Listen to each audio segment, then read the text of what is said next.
नमस्कार, आप देख रहे हैं इंडिया न्यूज। आपके साथ मैं अभिषेक पांडे। देश में कोरोना से हाहाकार मचा हुआ है। कहीं ऑक्सीजन की कमी है तो कहीं वैक्सीन की कमी लगातार बरकरार है। लेकिन कोरोना से संक्रमित मरीजों की स्वास्थ्य समस्याएं कम होने का नाम नहीं ले रही हैं। आपको बता दें कि ऐसे में इंडिया न्यूज पंजाब आपके लिए लेकर आया है ओपीडी, जिसमें आप घर बैठे ही डॉक्टरों से बात कर सकते हैं और कोरोना काल में घर पर बैठकर खुद को और अपनों को कैसे सुरक्षित रख सकते हैं, इसके बारे में आप सलाह ले सकते हैं।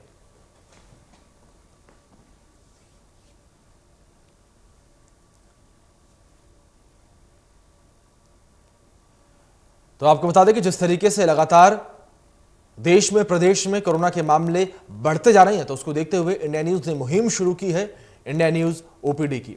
आप जहां पर घर बैठे ही डॉक्टरों से सलाह ले सकते हैं, आप डॉक्टरों से अपने सवालों के बारे में जान सकते हैं। हमारे साथ मजबूत पैनल जुड़ता है डॉक्टरों का, वो आपके तमाम कोरोना से जुड़े सवालों के जवाब देता है।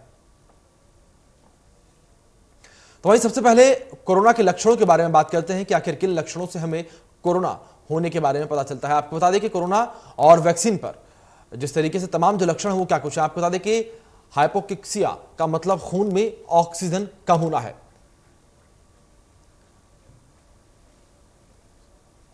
तो आपको बता दें कि हाइपोक्सिया क्या है, यह कोरोना बीमारी का एक नया लक्षण है। जी हां, हाइपोक्सिया एक नया लक्षण है कोरोना का।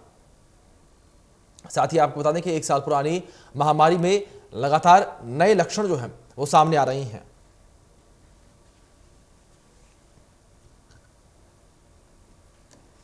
इन्फेक्शन, निमोनिया, सांस लेने में समस्या जो है, इस तरीके की समस्याएं जो हैं वो हमारे सामने आ सकती हैं। इस तरीके की समस्याओं का सामना जो है हमें करना पड़ सकता है।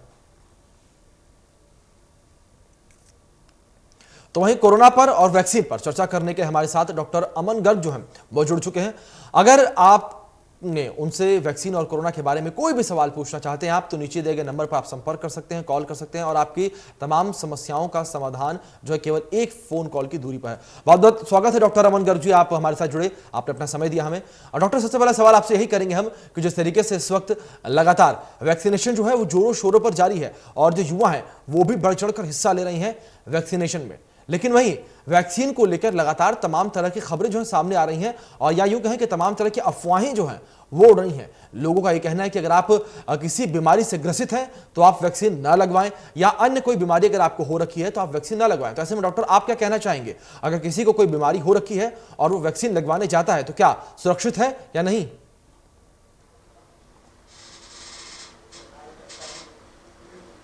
ज्यादातर बीमारियों में वैक्सीन सुरक्षित है और वैक्सीन जरूर लगवानी चाहिए जी। वैक्सीन को अवॉइड नहीं करना चाहिए। जिसकी भी बारी आती है वो अपनी बारी से वैक्सीन जरूर लगवाए जी। बिल्कुल, जिसकी बारी आती है वैक्सीन जरूर लगवाए। तो लेकिन डॉक्टर, ऐसे में क्या ये साफ मतलब माना जाए, ये सही माना जाए कि अगर कोई पहले से किसी बीमारी से ग्रसित है या कोई से गंभीर समस्या है तो वैक्सीन लगवाता है तो उसे कोई फर्क नहीं पड़ेगा?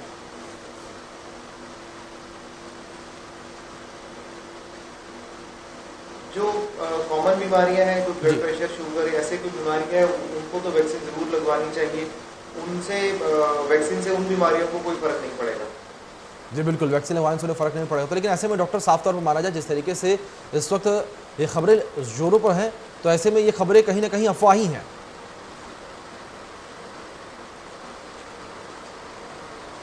हाँ जी, ये ज्यादातर अफवाहें ही हैं कि वैक्सीन से कोई शरीर को नुकसान होता है या मरीज को भी नुकसान होता है जी। वैक्सीन से फायदा ही होता है जी। हाँ, इसी बीच हमारे दर्शक गीता हमारे साथ जुड़ गए। गीता जी, बहुत बहुत स्वागत है आपका इंडिया न्यूज ओपीडी में। पूछिए, आपका सवाल क्या है? जी सर, मेरा बेटा 24 इयर्स का है, उसको G6PD डेफिशिएंसी है, उसको वैक्सीनेशन करवानी चाहिए। आप बताओ मेरे को थोड़ा सा, मैं बहुत जनों से कंसल्ट कर चुकी हूँ इसके बारे में। कोई यस बोलता है, कोई बोलता नहीं। मेरे को अभी समझ नहीं आ रही क्या करूँ मैं।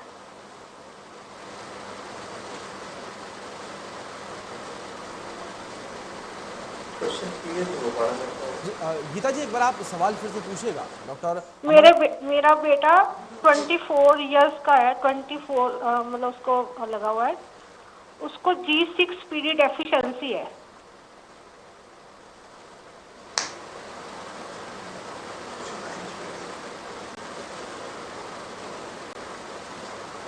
डॉक्टर अमन, सुन पा रहे हैं आप?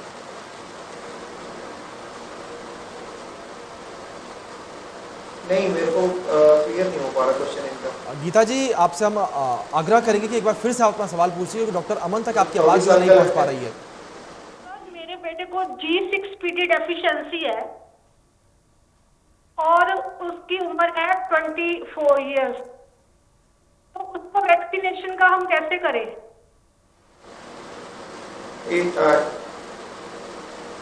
G6PD डेफिशिएंसी का इनका ट्रीटमेंट कहाँ से चल रहा है?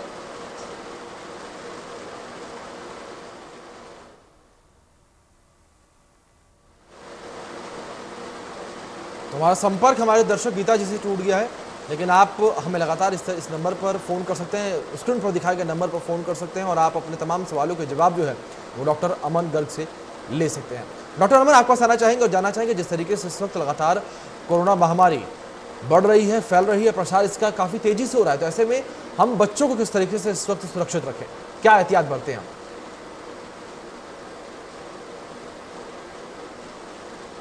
बच्चों को हम घर में ही रख के सुरक्षित रख सकते हैं, ताकि बच्चे कहीं बाहर ज़्यादा, स्कूल कॉलेज तो देखिए बंद है, हम उनको बाहर कहीं खेलने वगैरह के लिए ना भेजें। जो उनकी ऑनलाइन क्लासेस चल रही हैं वो घर पे ही रह के, अलग अलग रह के वो अपना अटेंड करें क्लासेस, और घर में ही कुछ अपना खेल कूद का करें जी, बाहर ज़्यादा ना निकलें। और जो माता पिता जो बाहर काम पे जाते हैं, तो डॉक्टर हैं, मुंह वगैरह अच्छे से धोएं बच्चों से मिलने से पहले। जी, इस तरह हम अपने बच्चों को सुरक्षित रख सकते हैं। जी। और जैसी जिनको वैक्सीन अलाउ होती है उनको जरूर लगवाएं।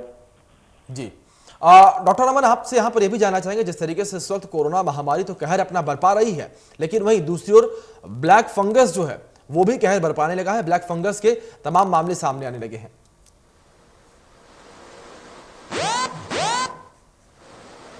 ब्लैक फंगस एक फंगल बीमारी है जो मरीज जो कोरोना से ग्रस्त होते हैं, जो पहले से जिनको शुगर है या जिनको और कोई ऐसी बीमारी पहले से है जिनसे उनका इम्यून सिस्टम वीक होता है, उनको ये बीमारी होने के चांसेस ज्यादा हैं। जी, डॉक्टर एक बार ब्लैक फंगस पे हम बात करेंगे, और डॉक्टर अमन, हम ब्लैक फंगस पे बात करेंगे, लेकिन इसी बीच हमारे दर्शक सोनू हमारे साथ जुड़ गए हैं, उनका सवाल हम जान लेते हैं पहले एक बार। और सोनू, बहुत बहुत स्वागत है आपका, आप पूछिए, आपका क्या सवाल है। डॉक्टर अमन गर्ग जी हमारे साथ जुड़े हैं, आपके सवाल का जवाब देंगे वो। जैसे टेम्परेचर हुआ बेटे को मेरे सबसे पहली तारीख को। हेलो जी सोनू जी, सवाल पूछिए अपना। हाँ जी सर, 1 तारीख को उसको टेम्परेचर हुआ, उसके 5 दिन के बाद मेरे को भी आ गया टेम्परेचर, फिर मेरी वाइफ को भी आ गया, फिर मेरी गुड़िया को भी आ गया। मतलब उनका मैंने डायग्नोज कराया जो बच्चों को डॉक्टर है, उन्होंने कहा 2 दिन में अगर बच्चा नहीं ठीक होता तो आपने ये टेस्ट कराने हैं। बच्चा 2 दिन के बाद ठीक हो गया, 5वें दिन मेरे को सिम्टम्स आए, मैंने भी मेडिसिन ली, मैं भी ठीक हो गया, मेरी वाइफ ने भी ली, वो भी ठीक हो गई, और मेरी गुड़िया ने भी ली, वो भी ठीक हो गई। अब हल्का हल्का खांसी की शिकायत है, क्या हमें कुछ और डायग्नोज करना चाहिए? डॉक्टर ने मतलब अभी हमने कोई टेस्ट नहीं करवाया।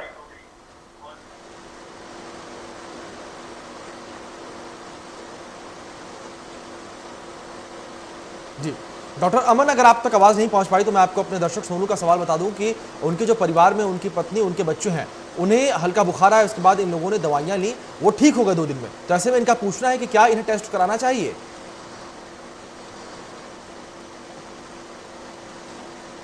उनको क्या बुखार अभी फिर से हो रहा है कि ठीक है वो? नहीं, वो ठीक है, उनका कहने का मतलब इन्हें सिर्फ खांसी है।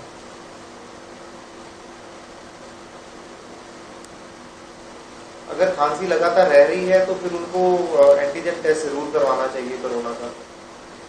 जी, सोनू जी, आपने जवाब सुन लिया होगा डॉक्टर का कि अगर आपको खांसी लगातार बरकरार है तो एक बार आप एंटीजन टेस्ट जो है कोरोना का अवश्य कराएं, क्योंकि हम टेस्टिंग से ही ट्रेसिंग कर सकते हैं। बहुत बहुत शुक्रिया सोनू जी, आप हमारे साथ जुड़े और आपने अपने सवाल पूछा। डॉक्टर अमन, बात अब ब्लैक फंगस पे करते हैं। जिस तरीके से लगातार ब्लैक फंगस के मामले सामने आ रहे हैं, किस तरीके से ब्लैक फंगस का इन्फेक्शन जो है वो फैलता है और किस तरीके से उससे लक्षण पता चलते हैं?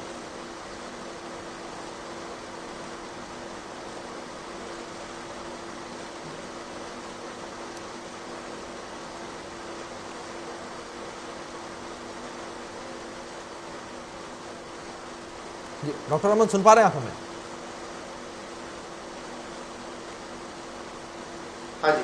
जी डॉक्टर अमन, बात हम एक बार फिर से ब्लैक फंगस की करेंगे। तो जिस तरीके से हम ब्लैक फंगस पर बात करें तो ब्लैक फंगस जिस तरीके से इस वक्त लगातार फैल रही है, तो किस तरीके से ब्लैक फंगस का पता चलता है और किस तरीके से ये बीमारी पनपती है हमारे शरीर में?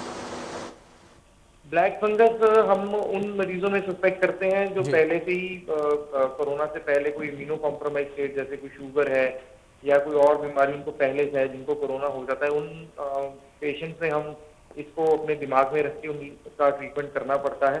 जी तो जिनको ऑक्सीजन लगातार चलती है, तो जैसे मुंह में, नाक में जहाँ से ऑक्सीजन जाती है, जो मास्क या नेजल कैनुला जो लगाते हैं, तो वहां से हो सकती है, वहां से ही आगे इनके ब्रेन की तरफ फैलती है। तो उन लोगों का हमें ध्यान में रख के और फंगस का ट्रीटमेंट साथ में करना पड़ता है। जी डॉक्टर, और डॉक्टर यहाँ पर आपसे ये भी जानना चाहेंगे कि ब्लैक फंगस आखिर इतने खतरनाक किस तरीके से है, क्योंकि लगातार कई खबरें सामने आ रही हैं कि अगर जिसको ब्लैक फंगस होता है तो उनके शरीर के अंग काटने पड़ते हैं। देखिए, अंग काटने का तो अभी नहीं बता सकते, लेकिन ऐसा है कि ये जैसे अभी मुंह से, नाक से सीधा ब्रेन की तरफ जाती है जी और फंगस काफी तेजी से फैलता है, इसलिए थोड़ा खतरनाक है ये बीमारी। जी जी इसी बीच हमारे दर्शक राजेंद्र हमारे साथ जुड़ गए, उनका रुख कर लेते हैं। राजेंद्र जी, बहुत बहुत स्वागत है आपका इंडिया न्यूज ओपीडी में। सवाल पूछिए आप, आपका सवाल क्या है? कोरोना से जुड़ा हुआ, कोरोना से जुड़े तमाम सवालों के जवाब देने के लिए डॉक्टर अमन हमारे साथ जुड़े हुए हैं। हमारे डॉक्टर साहब मिल नहीं रहे, वो पीजीआई है, पीजीआई बंद पड़ा है। कृपया बताइए, हल कीजिए। कोई ILD है, आयरन चल रही है, स्टीरॉयड पहले चल चुकी है, आयरन 50 3 गोली रोज। प्लीज बताइए जरा। क्वेश्चन रिपीट कर दीजिए। राजेंद्र जी, एक बार आपका सवाल आप फिर से दोहराएंगे? आपकी आवाज साफ नहीं आ पा रही है।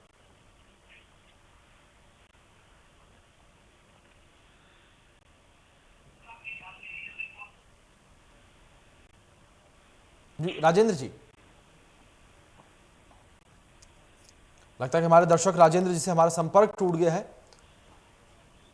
राजेंद्र जी से अगर आप हमें सुन पा रहे हैं टीवी पर, तो आप फिर से नंबर दोहराएं और हमें फोन लगाएं। आपके सवाल का जवाब जो है डॉक्टर अमन देंगे। और डॉक्टर अमन, जितने हमारे दर्शक हमें कॉल करते हैं, फोन करते हैं, इतने हम बात ब्लैक फंगस को लेकर कर रहे थे कि जिस तरीके से आपने कहा कि ऐसे तमाम खबरें भी सामने आई हैं डॉक्टर की, जैसे इस तरीके से भी मध्य प्रदेश हालिया में कोई खबर सामने आई जहां पर एक व्यक्ति को ब्लैक फंगस हुआ और उनकी आंखों की रोशनी चली गई। तो डॉक्टर, ब्लैक फंगस किस तरीके से हमारी आंखों पर अटैक करता है, किस तरीके से ये हमारी रोशनी जो है आंखों की छीन लेता है? ये हमारे, जहाँ से मैंने बताया आपको कि ऑक्सीजन लेते हैं मुंह से, नाक से, जी जो मास्क लगाते हैं, तो वहां से फिर ये नर्व, जो हमारी नर्व्स होती है, नर्वस सिस्टम पे अटैक करता है। उससे हमारी जो आंखों की, जो रेटिना के पीछे की तरफ नर्व्स जाती हैं, जी वहां पे ये एक्ट करता है, जिससे हमारी आंखों की रोशनी जा सकती है। जी और बहुत तेजी से एक्ट करता है, इसलिए थोड़ा खतरनाक है ये। जी बिल्कुल। डॉक्टर, इसी बीच हमारे दर्शक एक बार फिर से हमारे साथ जुड़ गए हैं राजेंद्र। राजेंद्र जी, अपना सवाल पूछिए। आप, आपका सवाल क्या है? हाँ जी, नमस्कार सर जी। जी नमस्कार। सर, मेरे को ILD हो गया 2 साल पहले। उसके लिए पहले स्टीरॉयड चली थी, जी तो पहले स्टीरॉयड चली, ILD हो गया था, फिर अब अजरवन चल रही है 53 टाइम। तो ये अब treatment आप अजरवन चल रही है।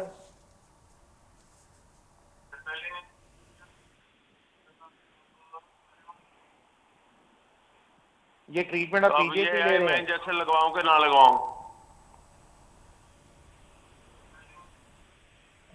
इसके बारे में जो ये पल्मोनोलॉजिस्ट जिनसे ये पहले से ट्रीटमेंट ले रहे हैं, वही इनको बेटर गाइड कर सकते हैं, जो लंग्स के स्पेशलिस्ट इनका ट्रीटमेंट कर रहे हैं पहले। जी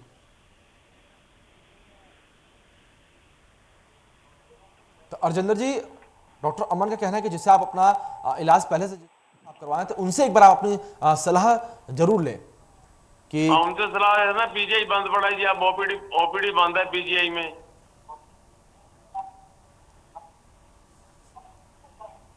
कोई और पल्मोनोलॉजिस्ट वहाँ पे चंडीगढ़ में होंगे, फोर्टिस में, या वहाँ से आप कंसल्टेशन ले सकते हैं इस चीज के बारे में, वो बेटर गाइड कर पाएंगे आपको। जी बिल्कुल बिल्कुल। अर्जेंद्र जी, बहुत बहुत शुक्रिया आपका फोन करने के लिए और अपना सवाल पूछने के लिए। डॉक्टरी सलाह भी बेहद जरूरी होती है किसी भी उपचार के लिए। आगे बढ़ेंगे और रुक करेंगे डॉक्टर का। डॉक्टर, जिस तरीके से हम बात ब्लैक फंगस को लेकर कर रहे थे कि ब्लैक फंगस बेहद खतरनाक बीमारी है, और डॉक्टर ब्लैक फंगस को लेकर के बात की जाए तो क्या ब्लैक फंगस केवल जो मरीज कोरोना से रिकवर होकर आते हैं उन्हें ही होती है, या ब्लैक फंगस का खतरा आमजन को भी है? आम जनता को नहीं है, लेकिन जी। जो पेशेंट इम्यूनो कॉम्प्रोमाइज स्टेट में है, जी जो पहले से और बीमारियों से ग्रस्त हैं, उनको जरूर खतरा है इस बीमारी से। जी डॉक्टर, ब्लैक फंगस के संक्रमित होने का, इसके संक्रमण के फैलने का किस तरीके से पूरा है? जिस तरीके से कहा जाता है कि या जिस तरीके से हम देखते हैं कि कोरोना जो है वो छुआछूत से फैलता है, कोरोना एक दूसरे के स्पर्श होने से फैलता है, तो क्या ब्लैक फंगस भी कुछ इस तरीके से फैलता है कि हम अगर किसी को ब्लैक फंगस है उसके संपर्क में आ जाते हैं तो हमारे अंदर भी ब्लैक फंगस फैलने का खतरा जो है बढ़ जाता है? थोड़ा उसका खतरा है जी, साथ में आने से। जी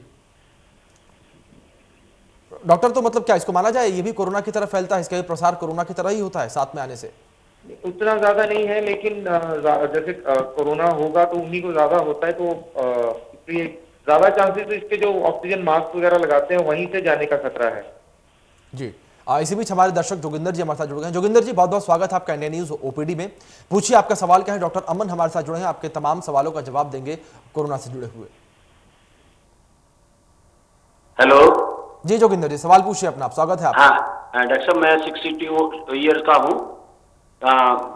हेलो जी जोगिंदर हाँ जी, जी, मेरे को कोरोना हुआ था पीछे फरवरी में, 28 फरवरी को मैं हॉस्पिटल दाखिल हुआ था। वैसे मुझे कोई प्रॉब्लम नहीं है, शुगर की या ब्लड प्रेशर की कोई प्रॉब्लम नहीं है। इन बिटवीन शुगर थोड़ी सी बढ़ गई थी दवाइयाँ खाने के साथ। हाँ अब ठीक है, शुगर कंट्रोल में है। मैं लिप्सी ले रहा हूँ, लिम्सी, और एक जिंको कोविड ले रहा हूँ इस वक्त। तो मेरे ना थोड़ा सा कभी जोशीलापन नहीं है मन शरीर में, सुस्त हो जाता है, जोड़ मेरे दुखते हैं कभी कभी, और बहुत मुश्किल होती है मेरे को कभी किसी टाइम, और दिल करता रेस्ट करूं, लेट जाऊं। ये पोस्ट कोरोना के कोविड के लक्षण, ये जो वीकनेस है शरीर में, ये काफी लंबे अरसे तक चलती है, तो इससे शरीर को खुद ही रिकवर होगा। ये जो आप लिम्सी और मल्टीविटामिन ले रहे हैं, बिल्कुल सही कर रहे हैं आप। इन्हीं के साथ ही आपको थोड़ा लंबा समय लगेगा शरीर को रिकवर होने के लिए। जी जोगिंदर जी, ये पोस्ट कोविड सिम्टम्स हैं आपके अंदर, यानी कि कोविड होने के बाद जिस तरीके से कमजोरियां शरीर में आ जाती हैं वो कमजोरियां हैं, और समय के साथ ही कमजोरियां ठीक हो जाएंगी, जिस तरीके से डॉक्टर अमन ने कहा। बहुत बहुत शुक्रिया जोगिंदर जी, आपने हमें फ़ोन किया और आपने अपना सवाल जो है वो साझा किया हमारे साथ। और डॉक्टर अमन आपके पास आना चाहेंगे, और डॉक्टर अमन आपसे जानना चाहेंगे कि जिस तरीके से ब्लैक फंगस की बात हम कर रहे थे, ब्लैक फंगस जिस तरीके से लगातार इस वक्त फैल रहा है, हर कोई ब्लैक फंगस के बारे में जानना चाहता है, वो जानना चाहता है किस तरीके से ब्लैक फंगस से बचे, किस तरीके से ब्लैक फंगस फैलता है। तो ऐसे में आपसे यहाँ पर जानना चाहेंगे कि ब्लैक फंगस से आखिर बचा किस तरीके से जाए, क्या उपाय हैं कि जिनसे हम ब्लैक फंगस से बच सकते हैं?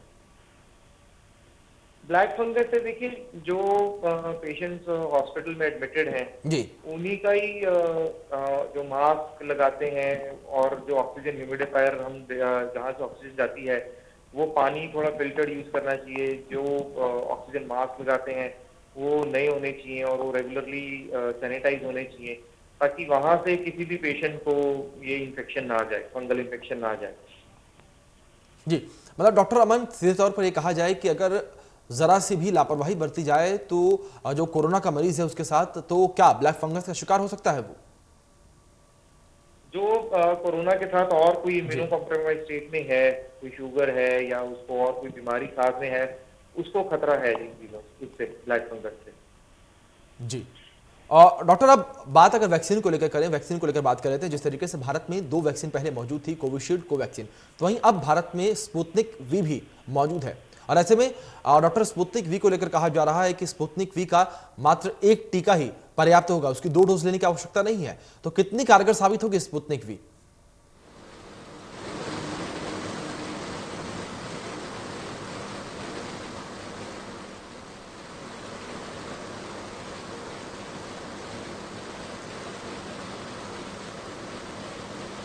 जी डॉक्टर अमन, मैं अपना सवाल दोबारा पूछता हूं आपसे। जिस तरीके से वैक्सीन इस वक्त भारत में लोगों को लग रही है, भारत के लोगों को, युवाओं को, बुजुर्गों को लग रही है, तो अभी तक भारत में 2 वैक्सीन मौजूद थी, कोवैक्सीन और कोविशील्ड, जिनके टीके लगातार आम जनता को लग रहे हैं। तो वहीं इसी बीच अब भारत में तीसरी वैक्सीन भी डॉक्टर मौजूद है, स्पुतनिक वी, और स्पुतनिक वी को लेकर कहा जा रहा है कि इसके 2 टीके नहीं, इसका मात्र एक टीका ही पर्याप्त होगा कोरोना से लड़ने के लिए। किस हद तक पर्याप्त होगा सर ये? तीनों वैक्सीन की जो जी। एफिकेसी है वो ऑलमोस्ट सिमिलर है। जी इन तीनों में कोई इतना ज्यादा अंतर नहीं है कि ये ज्यादा इफेक्टिव है या दूसरी ज्यादा इफेक्टिव है। जी उसी तरह स्पुतनिक ये जो रशियन वैक्सीन है उसका भी सिंगल डोज वो आ रही है, वो भी इक्वली इफेक्टिव है। जी।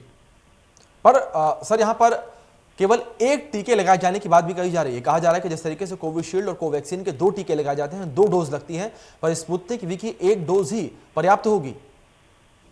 वो वैक्सीन बनाने वालों के ऊपर है, उन्होंने जी। इस तरह से उसको तैयार करा है कि वो एक ही टीका पर्याप्त है। जी।